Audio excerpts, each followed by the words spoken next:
Vamos a comenzar el diálogo la mañana de hoy agradeciendo por supuesto a todas las personas que siempre nos dicen, les vemos por la mañana. Muchísimas gracias de todo corazón, infinitamente gracias. Y en esa frase se encierra por supuesto toda la gratitud que sentimos por el cariño y por el acompañamiento que nos hacen, ya sea a través de la televisión abierta, en las redes sociales de nuestras empresas y además en la frecuencia de radio 92.5 FM para la zona norte y central del país.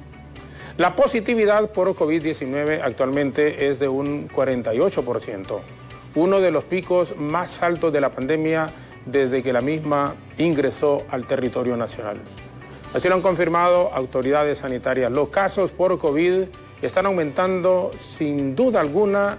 Ya hay reportes de los triajes en los cuales el 50% de las pruebas que realizan de manera diaria por antígenos salen positivas. En ese sentido, se estima que estamos en uno de los picos más altos de la positividad durante la pandemia, porque antes nos alarmaba que en un 35% se diera esa circunstancia. Hoy se están superando indiscutiblemente esas cifras. Conocedores de la materia confirman que esto es debido a la variante Omicron, misma que es altamente contagiosa. Y esto se da a pesar de que hay más de 4 millones de personas vacunadas, lo que lleva a la población a no confiarse a pesar de tener 3 dosis de la vacuna contra el virus. Cuando estamos inmersos en discusiones, si es legal, si no es legal, la junta directiva que encabeza el ingeniero Luis Redondo en el Congreso Nacional, lo que la gente quiere es oportunidades de trabajo. Lo que la gente necesita es alimentarse y alimentar a sus hijos, en la gran mayoría de los casos. Y como se han incrementado los casos de COVID en el país, es la temática que conversábamos ayer con Alejandra y con Efer, que estaríamos abordando, porque hay situaciones que no se deben de olvidar y hay cosas que son muchísimo más importantes a la gente de tierra adentro, incluso aquí en la zona central, en la capital, en las principales ciudades, San Pedro Sula, Ceiba, Choluteca, Progreso y cualquier otra. ¿Qué les interesa de fondo si es legal o es ilegal la junta directiva del ingeniero Redondo? Lo que la gente quiere es trabajo. Lo que la gente quiere es tener oportunidades para poder salir adelante. Lo que la gente quiere es que saben muchísimo más que nosotros y que están al tanto de lo que podría pasar. El esfuerzo debe de estar concentrado también por parte de las nuevas autoridades de salud. Uno no dice que en el pasado y sobre todo reciente deben de investigarse todas aquellas acciones irregulares que pudieron haberse cometido, pero en forma paralela o muchísimo más importante es darle respuesta y solución a la población, a los grandes problemas que se están enfrentando. Y por eso ganó en forma abrumadora las elecciones generales en el país doña Xiomara Castro de Zelaya, para que en el Ejecutivo pueda dirigir tranquilamente, y quienes son oposición o quienes somos oposición, como se quiera, o ustedes lo quieran interpretar en este momento, debemos de actuar en forma respetuosa, en forma razonada, en forma de acompañamiento en aquellas cosas que vayan en beneficio a poder resolver todos los asuntos inherentes a una mejoría de la situación que está enfrentando la población. Para no tener pausas en forma ininterrumpida y mientras se ubica nuestra invitada, la doctora Mixi Castro, que es jefa del Laboratorio Nacional de Vigilancia aquí en Tegucigalpa, y tendremos desde la zona norte del país, vía Zoom, al doctor encargado del Hospital Móvil de San Pedro Sula, Williams Miranda, para conocer desde su experiencia qué está pasando ante estas altas cifras de contagio de COVID-19. Así que los tendremos, hacemos Correcto, estamos viendo al doctor, pero bueno, lo saludamos al doctor, hacemos la pausa, se acomoda también aquí la doctora Castro y vamos a entrar en conversación amplia sobre este tema para que ellos que conocen verdaderamente este asunto, cuál es la recomendación que se hace. Más que a las autoridades deben de poner todo el apoyo técnico y, como dicen las vacunas, a tiempo, tienen que estar ahí sin discursos vacíos o repetitivos, sino que tenerlos ahí y que la población también haga caso a las indicaciones que se le den. Doctor Williams Miranda, encargado del Hospital Móvil en San Pedro Sula, muchísimas gracias por acompañarnos, es un enorme privilegio, muy buenos días con ustedes. Buenos días, enorme privilegio igual, gracias por la invitación y estamos para servirle ante cualquier duda que surja en esta mañana con ustedes y para darle un poquito más de la información que nosotros como médicos asistenciales que estamos en el Hospital Móvil de aquí del Mario Catarino Rivas, con la experiencia que hemos tenido desde toda la pandemia, pues darle un poquito más de transparencia y de un poquito de información de cómo nosotros hemos manejado desde adentro la pandemia aquí en el Valle de Sula. Doctor, antes de la pausa, decía el doctor Carlos Umaña, que sé que usted lo conoce muy bien, jefe de los médicos del Seguro Social ahí en San Pedro Sula, diputado ahora, decía, las autoridades del Colegio Médico estaban recomendando mover los hospitales móviles. Dijo el doctor Umaña, si a mí me preguntara el ministro, el doctor Mateus, yo le diría que no. ¿Cuál es la recomendación que pudiese hacer usted entonces, en este caso, como encargado del Hospital Móvil ahí en San Pedro Sula? Recordemos que el Hospital Móvil, entre comillas, podemos ponerle móvil porque estos son contenedores que pueden movilizarse fácilmente. Pero, dadas las circunstancias que nosotros manejamos aquí, no es recomendable en el aspecto de que hay que poner una instalación o hay que hacer instalaciones no solamente eléctricas, sino que también de gases medicinales. Por ejemplo, aquí en el Hospital Móvil hay varios tanques de agua, está la parte eléctrica, que igual en transcurso de lo que nosotros hemos estado viviendo, hemos tenido problemas tanto eléctricos, hemos tenido problemas de agua. No solamente miramos pacientes con COVID, sino que también pacientes infectados con COVID, pero con patologías de base que ellos ya traen. Por ejemplo, pacientes renales que ameritan hemodiálisis dentro de la unidad móvil y por ende ocupamos bastante flujo de agua, tanto potable como medicinales, y por tal motivo no es recomendable ya tener un hospital de los móviles que se compraron en un lugar establecido. ¿Para qué lo vamos a mover si ya lo tenemos en un hospital de referencia como es en este caso en el Mario Catarino Rivas? Sí, bueno, el hospital móvil que se compró y que está ahí en San Pedro Sula, ¿está funcionando con normalidad, doctor? Sí. La única diferencia es que hemos disminuido la cantidad de atención de pacientes. Nosotros teníamos durante toda la pandemia tenido una capacidad de hasta 60 pacientes, pero actualmente la tenemos a 40. Secundario a dos cosas. Uno, disminución del personal a partir del 31 de diciembre. Secundario a los despidos que hubieron por finalidad de contrato de los compañeros que estuvieron pagados por fondos BID. Y la otra es porque hemos tenido contagios entre el personal médico y de enfermería, y en este caso que asiste a todos los pacientes que llegan al Hospital Móvil. Sí. Hay una, no sé si es percepción, porque los medios de comunicación hemos estado imbuidos en otros temas, prácticamente la mayor parte del tiempo se le ha dedicado a que si es ilegal o no es legal una junta directiva en el Congreso Nacional, pero la percepción que se tiene, y cuando uno conversa con alguna gente, tengo COVID, a mi familia le ha dado COVID, a gente cercana a COVID, ¿cómo está la positividad de COVID en este momento a nivel nacional? Los porcentajes de los cuales hemos hablado, un 48% de incremento que se ha dado, ¿es real, doctor? Y puede ser más, no solamente el 48%. Recordemos que las personas, o el mejor dicho, el 48% se cuantifica por las personas que llegan a los diferentes triajes o hospitales nacionales. No estamos contando la cantidad de pacientes que se hacen laboratorios o pruebas para COVID a nivel privado, a menos que estos laboratorios también estén proporcionando información al Estado para dar una estimación epidemiológica y estadística epidemiológica mucho más fidedigna. Le digo esto porque a nivel privado nosotros también atendemos pacientes COVID a domicilio y en consultorios, y la positividad aquí en el Valle de Sula y específicamente en San Pedro Sula es bastante alta. Y gracias a Dios por las vacunas han sido sintomatologías leves, pero los pacientes que tienen patologías de base, estos se complican bastante rápido a pesar de que ya tienen su esquema de vacuna completo.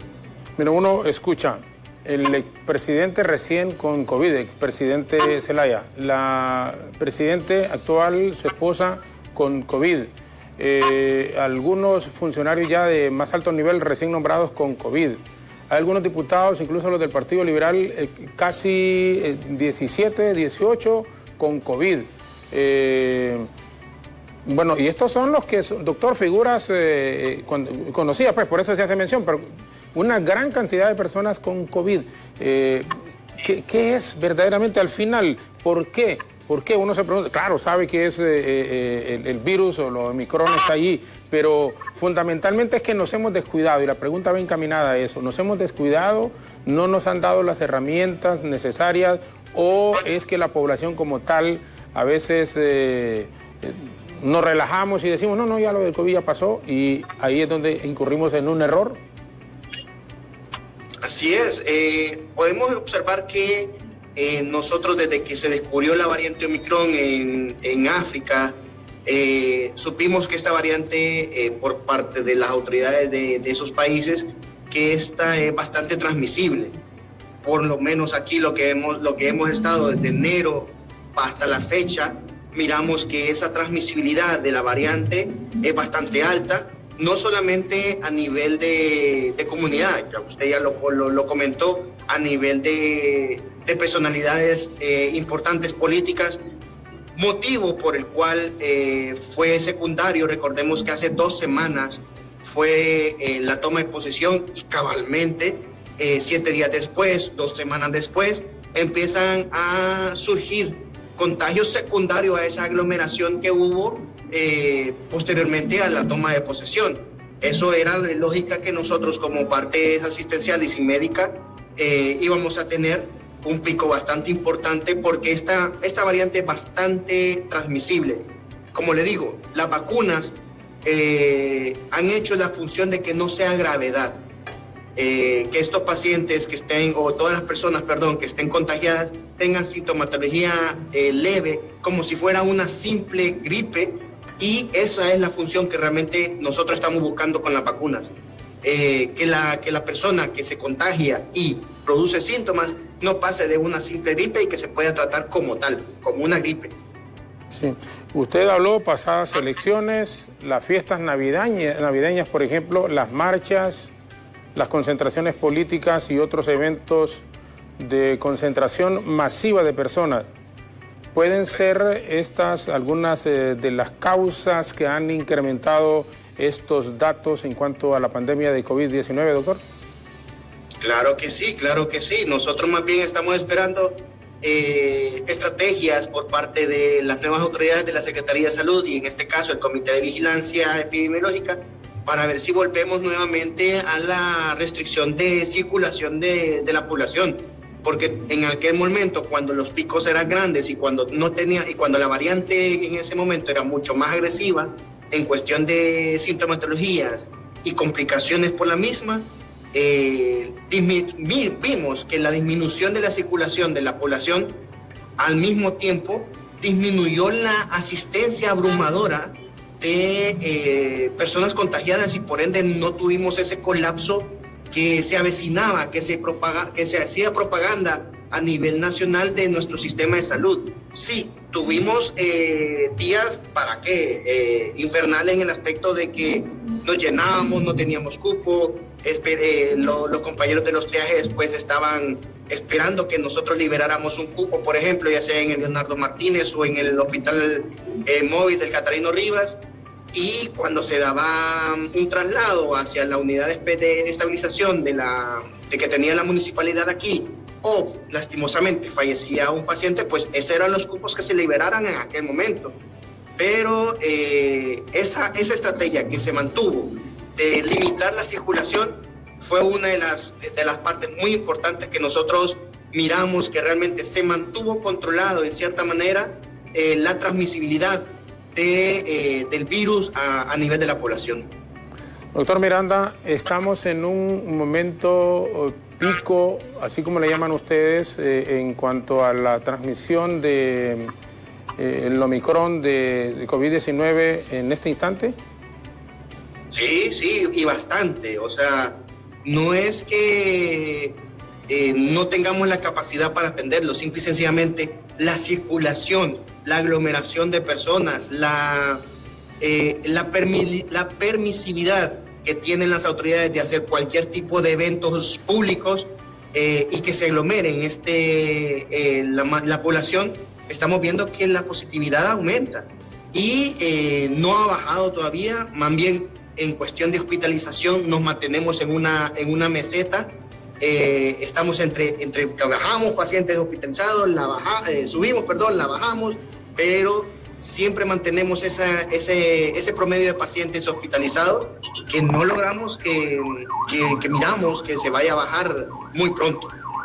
Y cuando uno mira en el seguro, por ejemplo, aquí que nuestros compañeros le dan cobertura, ahí mismo en San Pedro Sula, la gran cantidad de personas que van a buscar asistencia médica por diferentes dolencias, por diferentes problemas, pero esa aglomeración también de gente en esos lugares ahí, partidos de fútbol, y ya tengo un comentario que creo que es ahí alguien de San Pedro Sula, que se lo vamos a trasladar también a usted.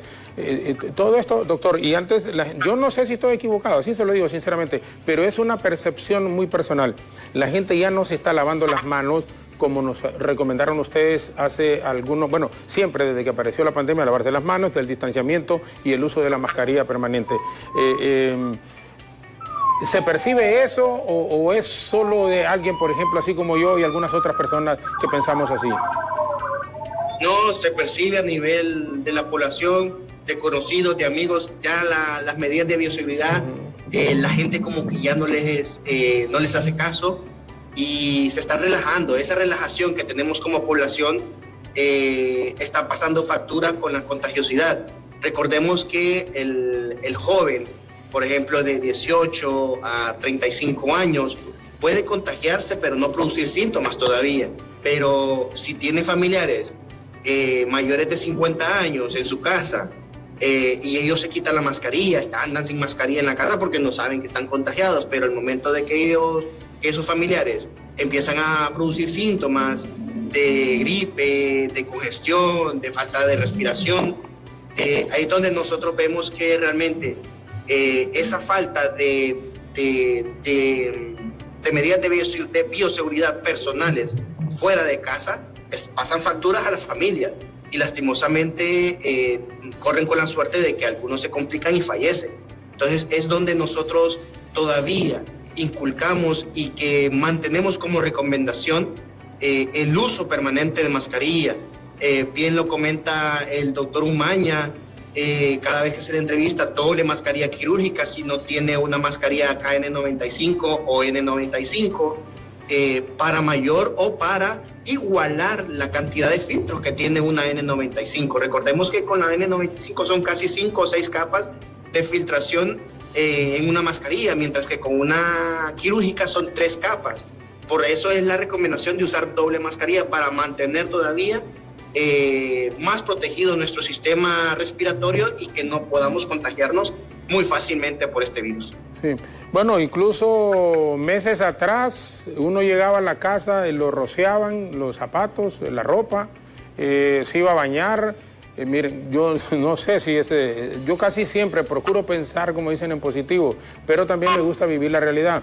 Hoy siento también que hasta eso se ha dejado, la gente ya está llegando a su casa con normalidad. Y yo recuerdo, yo no podía llegar a la casa y no me dejaba, tenía que rociarme y a bañarme. Hoy ya estoy llegando, por eso me incluyo. Gracias a Dios mi esposa siempre es, como dicen, bien precavida, y ahorita como estoy en contacto con bastante gente en esto del Congreso Nacional, miren, si son cosas personales, íntimas, pero hay que decirlas, hombre, hay que decirlas. Mi esposa se fue a otro cuarto ahorita, honestamente, porque me dice, no, mira, amor, yo lo siento mucho, pero estás siguiendo y estás en contacto con muchísima gente, y entonces, y claro, también aquí incluye la vulnerabilidad en que ella recién de un cáncer, recién de COVID, y que estuvo bastante mal, pero siento, doctor, tal vez no ser, como dicen, exagerado en las medidas de precaución, pero que sí la debemos de tomar, tenemos que tomarla y a todos los niveles. Así es, o sea, recordemos que el lavado de manos, lavado de cara, por ejemplo, después de venir de la calle, es lo primordial que nosotros podemos hacer si no tenemos algo con que nos rociamos dentro de la casa. Pero lo recomendable siempre es eso, ¿verdad? Lavado de manos, lavado de cara, si es posible hasta lavado de dientes, después de llegar a la casa. Ya lo que es el rociado de amonio cuaternario que nosotros estábamos haciendo, o de alcohol, por ejemplo, sí, se ha dejado de hacer, porque ya hemos visto mediante varios estudios que a nivel de ropa o a nivel de bolsas plásticas, a nivel de alimentos, es muy raro que ya se transmita el virus, sino que se transmite directamente de persona a persona, y por eso es que se ha dejado de hacer. Por ejemplo, los padiluvios que hay ahorita en todos lados, que es de una medida de bioseguridad que se implementó para que se desinfectaran los pies o los zapatos, eso desde el punto de vista médico ya no se tiene que usar. ¿Por qué? Porque en los zapatos ya no se transmite, o sea, no hay esa transmisibilidad por parte nuestra, y peor por los zapatos, ¿verdad? Lo que sí es recomendable siempre es el gel antibacterial.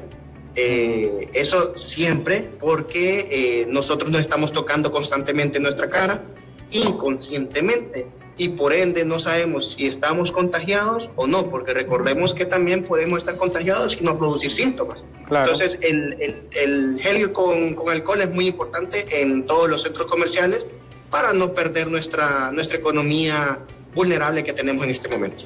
Perfecto, doctor, muchísimas gracias. Bueno, entonces siempre es importante, porque uno debe de admitir el desconocimiento que tiene en estas cosas. El estarle rociando ahora la ropa, los zapatos cuando uno llega a la casa, dice el doctor que no es aconsejable, pero sí, siempre el distanciamiento, el uso de la mascarilla, incluso doble, si dependiendo en el lugar en donde uno se encuentre, y el lavado constante de manos, el gel con alcohol en los centros comerciales, hacerlo constantemente. Nos va a permitir, doctor William Miranda, una brevísima pausa. En este momento es el encargado de los triajes del Hospital Móvil en San Pedro Sula, el doctor Miranda, que está con nosotros, y se incorpora también la doctora Mixi Castro, jefa del Laboratorio Nacional de Vigilancia. Una preocupación, como les digo, hay cosas que son muchísimo más interesantes en el país. En la medida en que combatamos, por ejemplo, lo de seguridad, las muertes violentas que se están dando en Honduras, el problema del regreso a clases de las y los niños, que tiene que hacerse, por eso se tiene que apoyar a las autoridades educativas, pero en forma conjunta con las de salud, para tener un programa que permita la vacunación masiva de las y los niños y que se pueda dar ese retorno a clases. Hemos retrocedido, ya de por sí teníamos problemas en el aspecto educativo en Honduras, ahora con la no presencial, las clases que están recibiendo en forma virtual las y los alumnos, pues se ha retrocedido muchísimo más. Vamos a la pausa en radio, televisión, en nuestras redes sociales, BTV, Somos Todos Honduras, en el Facebook, en YouTube, así que quédense con nosotros y volvemos con nuestros invitados.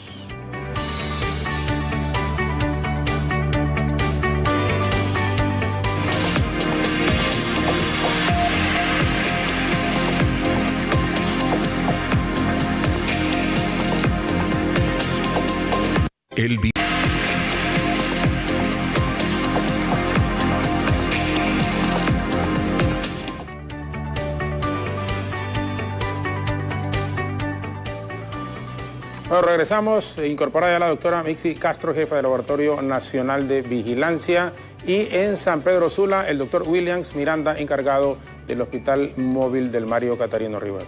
Doctora, gracias por estar aquí en el estudio. Gracias. Mire, yo casi siempre, perdóneme, casi siempre suelo decir, bueno, porque llegó tarde, la invitación era a las 7 de la mañana, pero yo entiendo que, bueno, primero una dama, dos, se extravió pues en el lugar. Me extravié porque yo creía que yo no conozco, yo conocía por acá, pero jamás, claro, como no hay un rótulo. Sí, correcto. Entonces hay que dar toda la vuelta ahora con el periférico. Gracias. Gracias, doctora. Sí, gracias. sí. Gracias por invitarme. Sí. ¿Cómo está esa situación a nivel de laboratorio?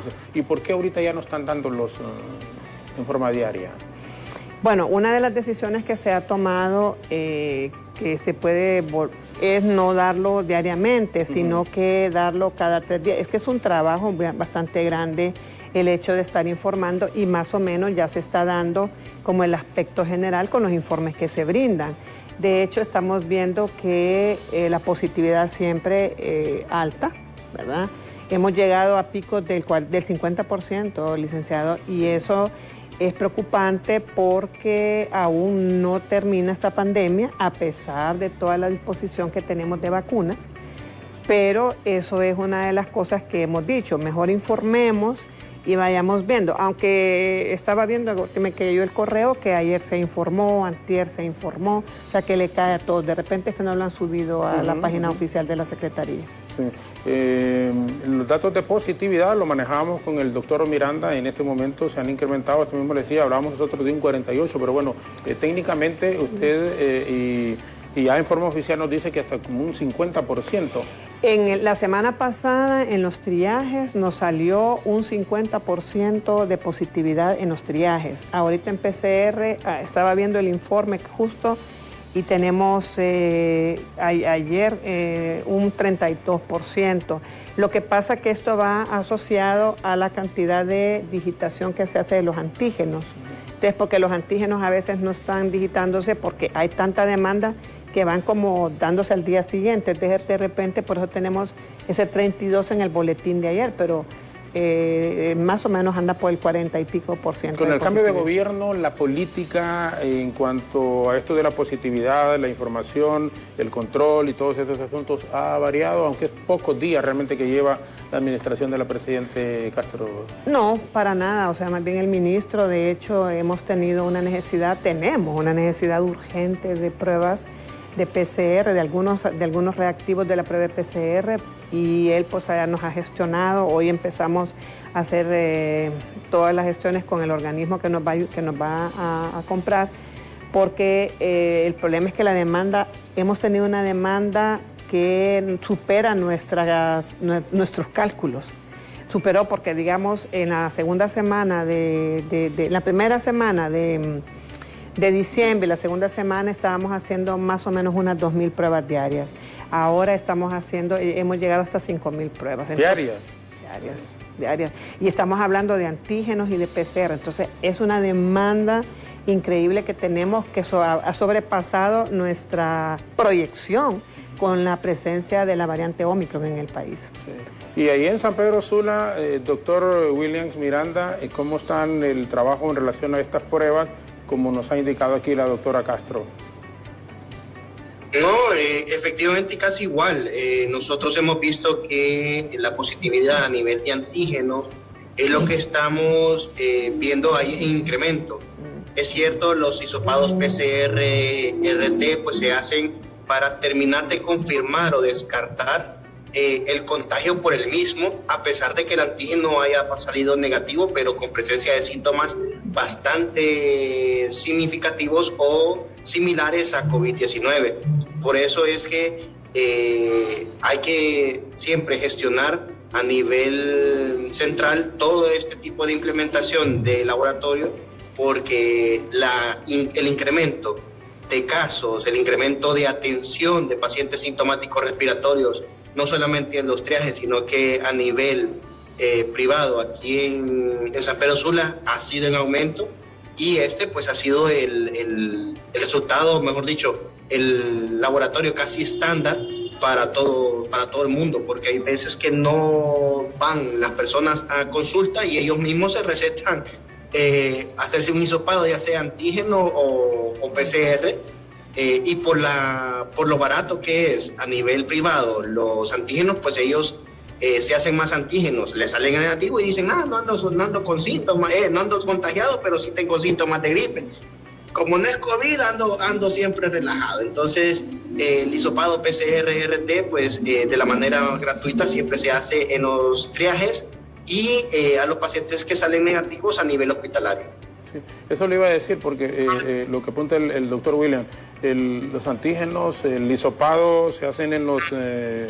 Antígenos en los triajes. En los triajes. Y el que sale negativo por antígeno y que tiene un síntoma franco de COVID se hace el hisopado. Ajá, sí. Ahí mismo y no se paga, es decir... No, es gratis. No, es gratis. Es gratis. Bueno, pero también el que tiene la facilidad, la oportunidad puede ir obviamente a un privado. Laboratorios privados, puede ir a los laboratorios privados. O sea, el incremento que se ha dado, y lo hablábamos con el doctor minutos atrás, doctora, sobre esto de la variante del Omicron, que es... ¿Qué debe de hacer las autoridades? Bueno, y más que las autoridades, pero bueno, las autoridades y la población en general con este incremento que se ha dado en los últimos días. Vean, antier se recibió los resultados de la secuenciación, de la última secuenciación genómica, porque el Laboratorio Nacional pertenece a la Red de Vigilancia Genómica Mundial, entonces estamos mandando frecuentemente resultados para secuenciación genómica. Creo que dentro de unos cuantos meses vamos a poder nosotros realizar la secuenciación genómica en Honduras. Pero bueno, los resultados es de la secuenciación genómica un 98% de todos los positivos que enviamos es por Omicron. Y lo mismo, en las pruebas de tamizaje que realizamos aquí en Tegucigalpa, también es positivo el 98% por Omicron. Entonces, ¿qué tenemos que hacer toda la población de Honduras en general? Y yo incluso también vine un poquito tarde porque tuve una entrevista radial. Entonces yo les digo esto. Uno de los mayores centros, digámoslo así, puntos de contagio es la casa. ¿La casa? Sí, la casa, las familias. ¿Por qué? Porque en las familias todos nos relajamos. Nos quitamos la mascarilla, comemos, desayunamos, almorzamos, cenamos. Entonces, mi recomendación es, una persona que tiene síntomas, que es sospechoso de una gripe, como dijo el doctor, una gripe que sea, debe de usar mascarilla, aunque parezca ridículo dentro del hogar. ¿Por qué? Porque el Omicron, la variante Omicron, es tan contagiosa que en un ratito que estemos sentados ya se infectan las personas. Entonces, para cortar esa cadena, porque ¿qué es lo que necesitamos para que no hayan estas cifras tan altas? Porque la pandemia, vamos a decir, que ha tenido un éxito cuando no tengamos fallecidos, y tenemos, los últimos reportes son 36 fallecidos. Entonces, mientras tengamos fallecidos no podemos cantar victoria, aunque estemos vacunados, aunque nos hayamos reinfectado, porque esto nadie sabe el giro total. Entonces, la recomendación que yo doy para cortar la cadena de transmisión es que el primer persona que sienta síntomas debe inmediatamente, 1, acudir al médico, 2, no automedicarse, 3, usar su mascarilla, 4, si puede aislarse dentro de su hogar, lo haga. Y en el trabajo lo mismo. Si siente que tiene síntomas, separarse de todos sus compañeros al momento de comer. Porque ¿cuándo se va a infectar la persona? Cuando se quite su mascarilla y la saliva salga al exterior. Yo estaba escuchando al doctor que decía, ya está demostrado en la ropa, en las bolsas. Yo hago la broma, el virus no tiene alas ni tiene patas. El virus es de mi saliva que le caiga a usted. O alguna superficie que estemos comiendo. Por ejemplo, estoy aquí, claro, la saliva, claro. Y usted está aquí comiendo conmigo, de su saliva, entonces ahí es donde nos infectamos. Sí.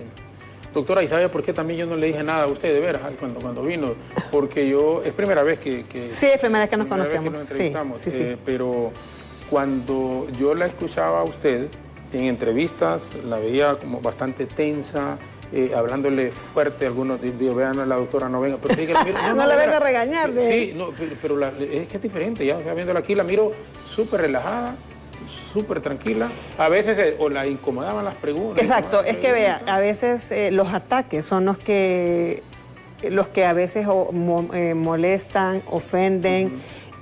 A veces uno no tiene idea. Por ejemplo, en una que yo intervine, me acuerdo, en TN5 con el colombiano, que es el asesor legal de OPS para toda la región de América. Usted no tiene idea los mensajes que emitieron respecto de eso, o sea, muy ofensivos. Entonces a veces digo, ¿cuánto supieran que en el laboratorio, vea, esos muchachos que están reclamando su acuerdo, hay microbiólogos que tienen año y medio de no tener descanso, año y medio de trabajar 24 horas, o sea, decirle a la población, usted tiene su PCR, es toda una estructura montada de organización, de horarios, de insumos, o sea, eso. Entonces a mí me molesta que a veces digan, que ¿por qué se tardan tanto?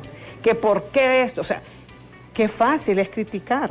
Vea, es tan fácil criticar, pero se supieran cuánto esfuerzo, cuánta gente se ha enfermado al principio de la pandemia de puro estrés y ahora sin vacaciones. Entonces, yo creo que es un poco injusto en el país en que vivimos. Más bien creo que nosotros, en el mismo Estados Unidos, una prueba de PCR ustedes se la dan en 48 horas, en el mismo Estados Unidos. Entonces, nosotros hacemos el esfuerzo como Laboratorio Nacional de dar una prueba en 48 horas. Entonces, de repente, por eso, yo he sentido tensión en estar. Y la otra cosa que le voy a decir es, sepa toda la población que hacemos un gran esfuerzo, una estructura. En virología son 70 personas, oiga bien, 70 personas, solo virología, para poder tener respuesta a COVID-19. Eso es virología. Falta lo que es Cortés, Copán y Atlántida. Entonces tenemos más de 200 personas trabajando para realizar PCR. Es un esfuerzo enorme porque la pandemia vino a cambiar un tanto a todos los países, especialmente en lo que es biología molecular, que es una técnica sumamente compleja y cara. Por eso de repente a veces me enojo. Yo decía, fíjese, ayer, antier fue en la sesión en el pleno del Congreso. Miren, si hay gente que se merece sus acuerdos, los maestros, en general, los maestros, la gente del área de la salud, y hice en forma puntual, hice mención de los microbiólogos, de los maestros, es decir, de los médicos, de las enfermeras que han estado en primera fila en su lucha, en la lucha contra COVID-19. Y a quienes nos ha dado COVID-19 sabemos de las atenciones, ya sea en el caso nuestro en el público, pero también en muchísimo mejor pues en el privado, porque es privado, está pagando, aunque en el público se paga con los impuestos. Pero donde quiero llegar, doctora y doctor Miranda, en el sentido de que esta gente podría existir hasta una desmotivación, si cabe la palabra, porque esta gente que está ahí, que sigue luchando, que se expone no solo ella y él, sino que expone también a su familia, y se encuentra que para darle un acuerdo es un lío enorme, es un problema. Esto se incluye a los maestros, insisto, a los médicos, a los microbiólogos, a las enfermeras. Y cualquier persona de otro rubro muy fácilmente le gana 40.000, 50.000 empiras sin hacer nada, casi como paracaidista. Esas son las cosas que no pueden seguir ocurriendo en el país. Y que quienes podamos tener una posibilidad de alzar la voz y de decir, miren, tenemos que apoyar a esta gente y tenemos que darle sus acuerdos, tienen que seguir trabajando para que nos ayuden a tener un poco de salud. Esta es la gente que quienes llegan en asistencia médica con lo de COVID o cualquier otra enfermedad que se pueda tener, ahí están la gente de la salud. Y para darles acuerdo es un lío, y esta es la palabra correcta, es un lío y un lío. Y tienen que estar peleando. Entonces, ¿quién va a estar trabajando? Y gracias a Dios que lo hacen, yo no sé cómo, pero con agrado, con satisfacción, estar atendiendo a la gente.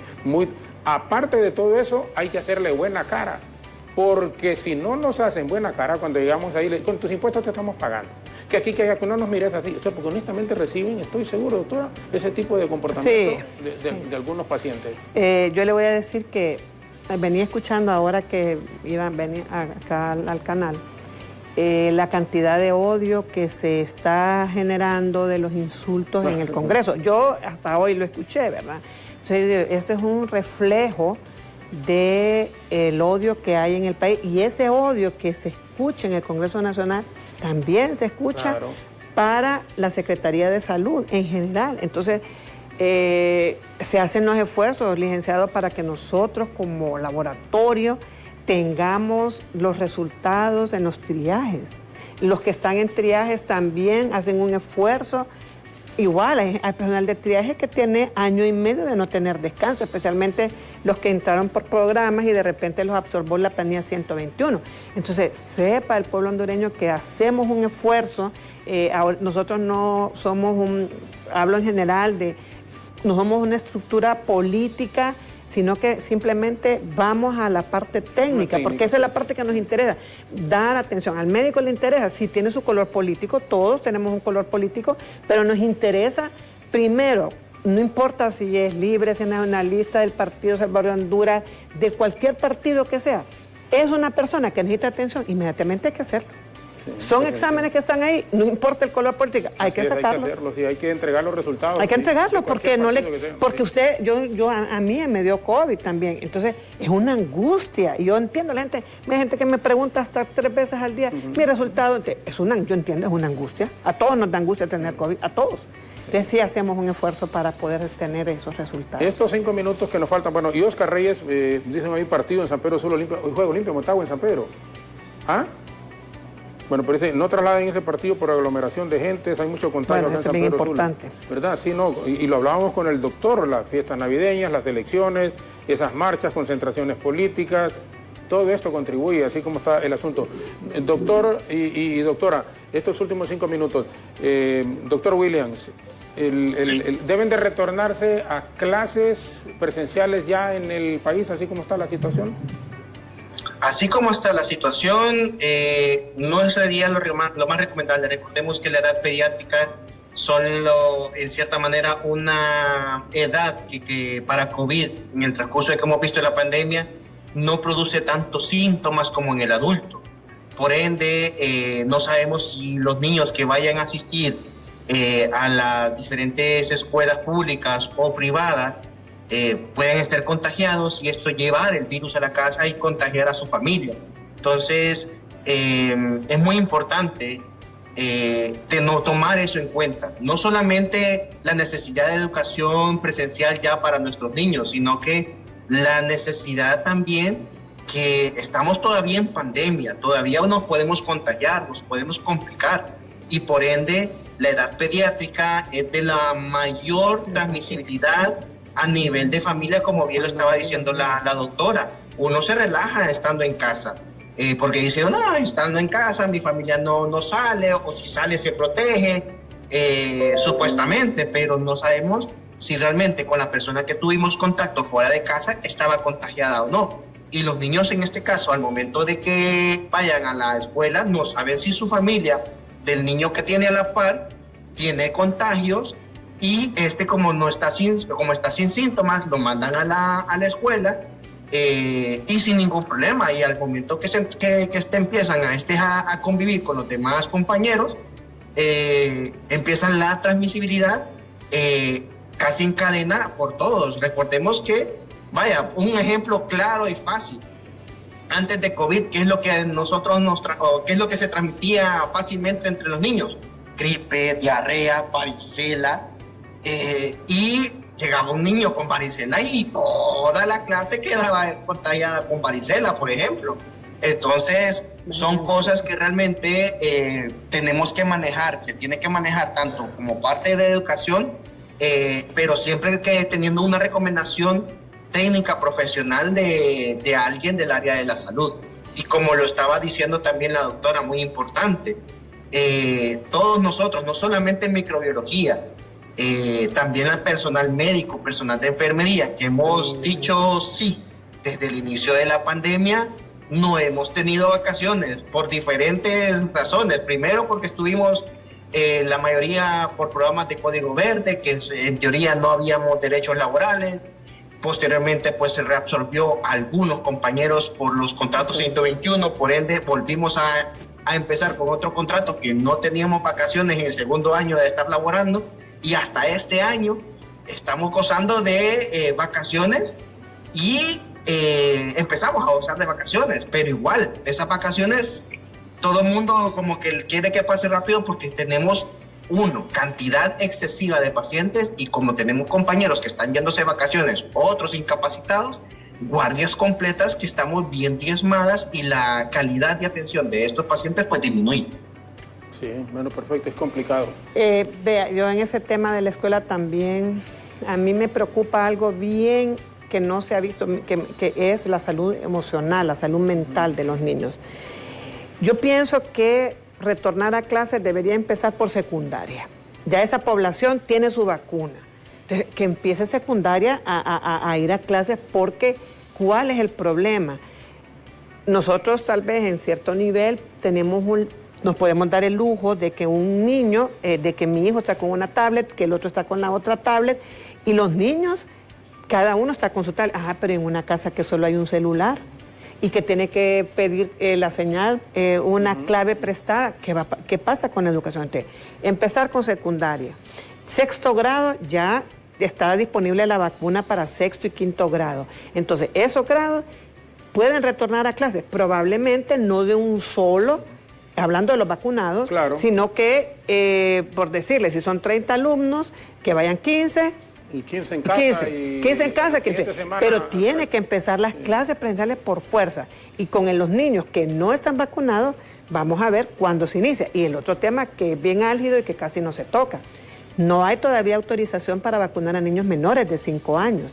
Entonces, hay todos los que van a prekinder.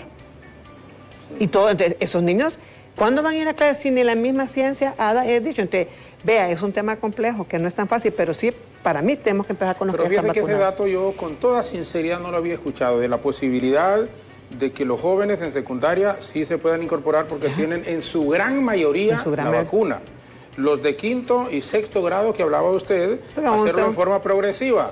Si son, bueno, 30, para poner como un ejemplo, pero pueden ser 40, vaya. Si son 40 alumnos, 20 una semana presencial y 20 en su casa. Así y la siguiente semana se invierte. Los que estuvieron en casa van a presencial y regresan ahí. Entonces, porque uno solo escuchaba en términos genéricos, decir, bueno, ¿se puede regresar a clase presencial o no se puede? Pero entonces es hacerlo en forma progresiva. Sí, es que tiene que ser en forma progresiva porque la Secretaría de Salud ha hecho un esfuerzo para que tengan vacunas los que están en secundaria. Y ahora los que están en... Ahora, si hay de secundaria que no están vacunados, es porque no quieren. Exacto, a eso me refiero, porque no han querido, pero... Ahora, si no quieren vacunar, si quieren ir a la escuela, pues que vayan, pero no están vacunados. Sépalo que el que no está vacunado tiene más riesgo de ir al hospital que el que no está vacunado. Indiscutiblemente. Doctor Miranda, esta podría ser una... Sí, perdón, doctor, disculpe. Y para agregar un poquito más a lo que dice la doctora, efectivamente, aparte que sería más fácil tener disciplina por los adolescentes, porque ya entienden, ya se les da una orden de, pucha, hey, hay que tener la mascarilla puesta, no te la quiten cuando estén en clase, por ejemplo. Si se la van a quitar, que sea al aire libre, pero con una distancia social o con un distanciamiento social adecuado. Entonces, este tipo de población de adolescentes, preadolescentes, que estamos hablando de quinto, sexto grado, ellos ya entienden este tipo de órdenes, no solamente de nuestros padres, sino que también de el profesor que está haciendo la clase. Pues, o sea, ellos tienen ese nivel de conciencia y por tal motivo no se podría, en teoría, tener un contagio masivo a este tipo de población. Bueno, perfecto. Doctor y doctora, yo les agradezco muchísimo. Mire, nos hemos pasado unos minutitos, pero ha sido realmente de mucha ilustración la participación de ustedes, y esto es, ojalá que el ministro nos estuviese viendo y tomaran en cuenta estas opiniones que son técnicas, que son profesionales. Podemos comenzar el año escolar, si ese es bueno, ya estamos hoy a 10 de febrero. Secundaria puede empezar sin problemas. Que comiencen. Ya están vacunados. ¿Cuándo van a empezar? Y el que no se vacunó fue porque no quiso. Claro. Pues entonces hay que dar, porque las decisiones que se toman son generales, no es que a estos sí, a estos no. Los secundarios a clases. Quinto y sexto probablemente pueden ser los que se apuntaba. Si son 20 alumnos, 10 presenciales y 10 presenciales y virtuales. Y virtual, y después el que está virtual regresar a hacer esas cosas. Doctora, gracias, de veras. Gracias, a la orden. Esta es la primera ya aquí pero... Ya conozco el camino. No, ha sido un placer. Gracias por invitarme, y a toda la población, por favor, vacúnense, los que no se han vacunado. Hay más de 1 millón de personas sin vacuna aún, y la mascarilla es fundamental para evitar el contagio. Gracias, doctora. Doctor, muchísimas gracias. No, gracias a ustedes por la invitación, y estamos para servirles siempre. Gracias. Y recordar igual, vacunarse, mantener las medidas de bioseguridad, no solamente fuera de casa, sino que también dentro de casa si hay contagios. Y asistir al médico lo más pronto posible al tener el mínimo de síntomas, ya sea fiebre, gripe o tos. Doctor Williams Miranda, encargado de hospitales móviles en San Pedro Sula, y la doctora Mixi Castro, jefa del Laboratorio Nacional de Vigilancia aquí en la capital de la República, con quien hemos conversado. Primera vez que lo hacemos, no va a ser la última, y nos ha encantado, sobre todo porque también al final se sacan conclusiones definitivas. Y ojalá que las y los niños puedan regresar a clases. En secundaria, hacerlo ya cuando se comience. 5º y 6º grado en forma combinada, virtual y presencial. Nuestros invitados nos han indicado que ante el aumento de casos que se presentan en el país, nos recuerdan la importancia de no olvidar también las medidas de bioseguridad, particularmente cuando se anuncia ese regreso semipresencial. Las y los jóvenes deben estar muy protegidos. De igual forma, sugerimos a la población no confiarse ni confundir los síntomas con gripe o un resfriado común. Acudir a los centros de triaje, a los hospitales, a las primeras señales para evitar complicaciones. De nuevo, a la doctora Castro y al doctor Miranda, gracias por haber estado aquí con nosotros. Henry Gómez, junto a Alejandra Rivera, Efer Guevara y este servidor, este gran equipo, les decimos muchísimas gracias. Volveremos mañana, primero Dios, en Hola Honduras, pero Henry Gómez está listo al cierre con la acción de los deportes y después nuestras y nuestros compañeros de Café Caliente. Henry, muy buenos días, bendiciones para todos.